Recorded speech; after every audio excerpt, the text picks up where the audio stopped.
ಆತ್ಮೀಯ ನಿಕಟವಾದ ಸಂಬಂಧ ನಮ್ಮಿಂದಲೂ ಇದೆ ಅನ್ನುವಂಥ ಮಾತನ್ನು ನಾನು ಹೇಳಕ್ಕೆ ಇಷ್ಟಪಡ್ತೀನಿ.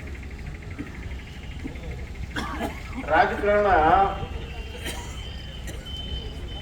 ಒಂದೇ ದಿವಸಕ್ಕೆ ಬೆಚ್ಚಗೆ ಆಗುವುದಿಲ್ಲ. ಹಲವಾರು ಸಮಯ, ಸಂದರ್ಭ, ಚುನಾವಣೆ, ಸಂಘ ಸಂಸ್ಥೆಗಳು, ಮಿತ್ರ, ಹಲವಾರು ಪ್ರಾಸಂಗಿಕವಾಗಿರುವಂತಹ ಸಂದರ್ಭದಲ್ಲಿ ಆತ್ಮೀಯವಾಗಿ ನಾವೇನು ಕೆಲಸ ಕಾರ್ಯಗಳನ್ನು ಮಾಡ್ತೇವೆ ಅದರಿಂದ ರಾಜಕಾರಣ ಬೆಚ್ಚಗೆ ಆಗ್ತದೆ, ಬೆಳೀತದೆ. ಅಂತ ಒಂದು ರಾಜಕಾರಣ ಬೇಸಿಗೆಯನ್ನು ಮಾಡಿರುವಂತಹ ಊರು ನಮ್ದು ಬಸ್ನಾಳ ಅಂತ ಹೇಳಕ್ಕಿದೆ.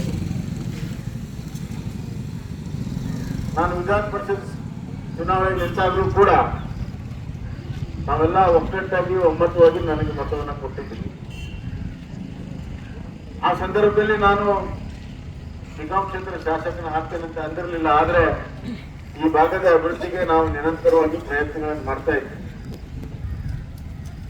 ದುರ್ದೈವದಿಂದ ಕ್ಷೇತ್ರ ಕುಂದಗೋಳ, ತಾಲೂಕು ಶಿಗ್ಗಾಂವ್, ಹೀಗಾಗಿ ಅಭಿವೃದ್ಧಿಯಿಂದ ವಂಚಿತ ಆಗಿತ್ತು.